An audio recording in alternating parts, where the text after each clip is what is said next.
जय हिंद। आज हम लोग भारत में ब्रिटिश शासन के संवैधानिक विकास के क्रम में 1858 का भारत सरकार अधिनियम से संबंधित प्रमुख प्रावधानों के ऊपर जानकारी प्राप्त करेंगे। 1857 ईस्वी का जो भारत में महान विद्रोह हुआ था, जिस मजबूती और कायरता के साथ अंग्रेजों ने भारत में अपने साम्राज्य का विस्तार किया था, उसके विरोध में हमारे देश के लोगों ने 1857 ईस्वी में गदर मचा दिया और अंग्रेजी साम्राज्य को झुकने के लिए विवश कर दिया। और इस आधार पर इस राष्ट्रीय विद्रोह ने ब्रिटिश मंत्रिमंडल तक को काफ़ी कुछ सोचने के लिए विवश कर दिया। और इसी के फलस्वरूप क्या किया गया कि ब्रिटिश मंत्रिमंडल ने यह निर्णय लिया कि भारत में जो संवैधानिक विकास का क्रम जो ब्रिटिश सरकार के द्वारा लगातार किया जा रहा है, उसमें कुछ परिवर्तन लाया जाए। लेकिन 1858 ईस्वी का यह जो प्रावधान जो भारत सरकार अधिनियम लाया गया, तो इससे विशेष परिवर्तन जो है से नहीं हो पाया। लेकिन इस अधिनियम के द्वारा गृह विभाग में ही केवल परिवर्तन जो है से अंग्रेजी सरकार और ब्रिटिश मंत्रिमंडल के द्वारा स्थापित किया गया। तो आइए हम लोग जानते हैं इसके बारे में विस्तार से और इस भारत सरकार 1858 का अधिनियम से प्रमुख प्रावधानों के बारे में। 1857 ईस्वी के विद्रोह के बाद जब अंग्रेजी शासन का लगभग भारत में जो है से शासन लगभग समाप्त कर दिया गया, तब इंग्लैंड की सरकार ने ब्रिटिश मंत्रिमंडल से एक अधिनियम पारित किया, भारत सरकार अधिनियम। और 1 नवंबर 1858 ईस्वी को इलाहाबाद के शाही दरबार में आयोजित एक सभा में स्टैनली द्वारा तैयार किया हुआ घोषणा पत्र, स्टैनली द्वारा तैयार किया गया घोषणा पत्र को प्रस्तुत किया गया। और इसमें यह उद्घोषित किया गया कि भारत में ब्रिटिश सरकार भारतीयों के सामाजिक और धार्मिक मामलों में हस्तक्षेप नहीं करेगी। यदि वह ऐसा करती है तो ब्रिटेन की महारानी का शासन के संबंध में उल्लंघन माना जाएगा। यह एक जो है से प्रमुख बात था। तो यह बात जो है से इस एक्ट के अंतर्गत जो है से जारी किया गया। और इंग्लैंड में उसी समय जो है से चुनाव हुआ था। तो चुनाव के बाद जो है पामस्टन प्रधानमंत्री बने थे। इंग्लैंड में पामस्टन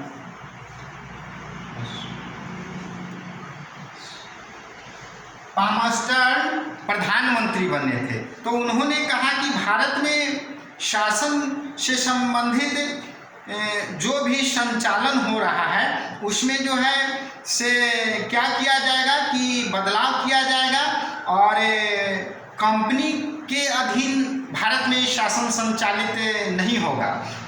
अब भारत में जो शासन संचालित हो रहा है, वह शासन जो है से इंग्लैंड के महारानी के अंतर्गत कर दिया जाएगा। यानी कि उस समय के जो तत्कालीन महारानी जो विक्टोरिया थी सम्राज्ञी, तो उनके अधीन जो है से भारत में जो ब्रिटिश कंपनी है, उसका संचालन जो है से इंग्लैंड के महारानी के अंतर्गत कर दिया गया।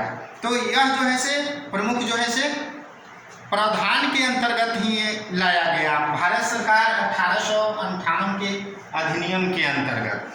तो आइए हम लोग इस पर चर्चा करते हैं कि यह प्रावधान जो कंपनी से निकालकर जो ब्रिटेन की साम्राज्ञी के अंतर्गत लाया गया, तो इसमें क्या क्या प्रावधान किया गया।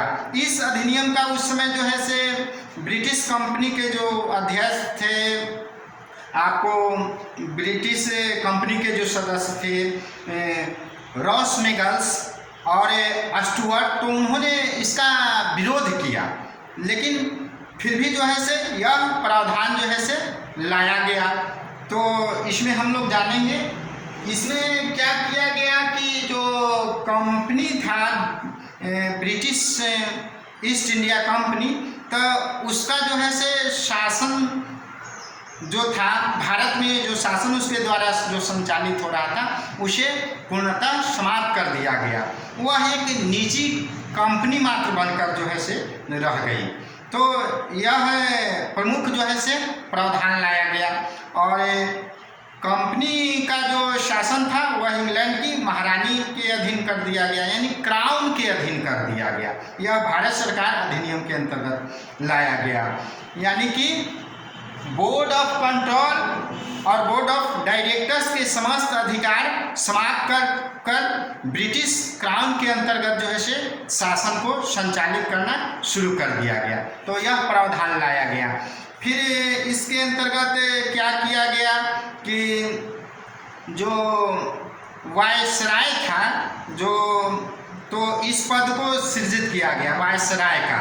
इसके अंतर्गत यानी क्या किया गया कि भारत में गवर्नर जनरल जो होते थे, तो गवर्नर जनरल को अब वायसराय के नाम से जाना जाने लगा, वायसराय के नाम से।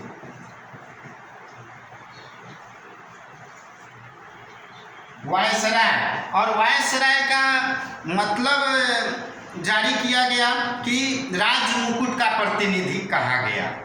वायसराय को जो है अब बनाया गया, यानी गवर्नर जनरल को वायसराय के नाम से जाने लगा। और लॉर्ड कैनिंग जो है भारत के प्रथम वायसराय नियुक्त किए गए। कैनिंग को बनाया गया,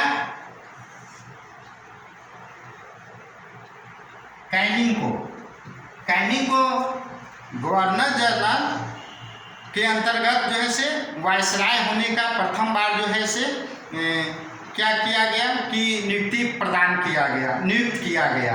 और वायसराय की नियुक्ति जो था से वह है इंग्लैंड की महारानी के द्वारा जो है से नियुक्त करने का अधिकार जो है से प्रदान किया गया, यानी महारानी वायसराय को नियुक्त कर सकती थी। और लॉर्ड कैनिंग को जो है से प्रथम वायसराय बनाया गया भारत सरकार 1858 का अधिनियम के अंतर्गत। और इसमें क्या किया गया, इस प्रावधान के अंतर्गत 1858 का अधिनियम के अंतर्गत प्रावधान क्या लाया गया कि एक भारतीय परिषद का गठन किया गया, एक भारतीय परिषद का गठन किया गया।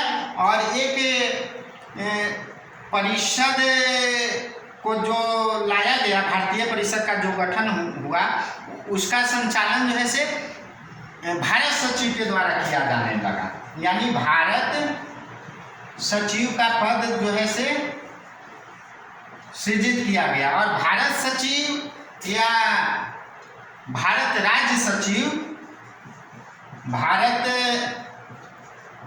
राज्य सचिव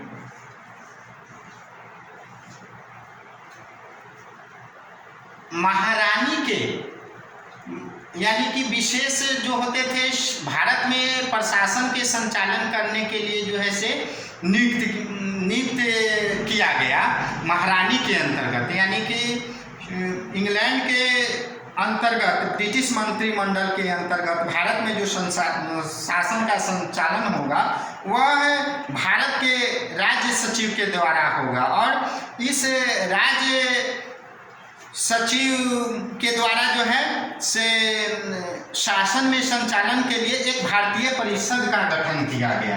इन्हें भारत मंत्री भी बोला गया, भारत मंत्री। और भारत में इसके अंतर्गत जो है से चार्ल्स वुड को जो है से प्रथम भारत मंत्री होने का गौरव प्राप्त हुआ। चार्ल्स वुड को बनाया गया भारत मंत्री। और इस परिषद को, जो भारतीय परिषद का गठन किया गया, भारतीय परिषद का, तो भारतीय परिषद में 15 सदस्य होते थे। भारतीय परिषद में 15 सदस्य सदस्यों को मिलाकर जो है भारतीय परिषद का गठन किया गया। और इस भारतीय परिषद में जो है 15 सदस्यों में 7 सदस्यों की नियुक्ति कोर्ट ऑफ डायरेक्टर के द्वारा जो है किया गया और 8 सदस्यों की नियुक्ति ब्रिटिश सरकार के द्वारा किया गया। और ब्रिटिश सरकार के द्वारा उन 8 सदस्यों की नियुक्ति किया गया जो भारत में कम से कम जो है 10 वर्ष तक रहे हैं। तो यह जो है से इस एक्ट के अंतर्गत प्रावधान जो है से लाया गया। बोर्ड ऑफ कंट्रोल और बोर्ड ऑफ डायरेक्टर के समस्त अधिकार जो है से समाप्त कर ब्रिटिश क्राउन के अंतर्गत जो है से लाया गया। और इस अधिनियम के द्वारा क्या किया गया कि मुगल शासन का पद जो है से समाप्त कर दिया गया इसके अंतर्गत। और वायसराय के द्वारा क्या किया गया कि अध्यादेश जारी किया जा सकता था। वायसराय को अध्यादेश जारी करने का अधिकार दिया गया और भारत के राज्य सचिव जो है से क्या कर सकते थे कि अपने निर्णय से वे जो है से वह क्या कर सकता था कि अपना निर्णय से वह एक विशेष समिति भी स्थापित कर सकता था।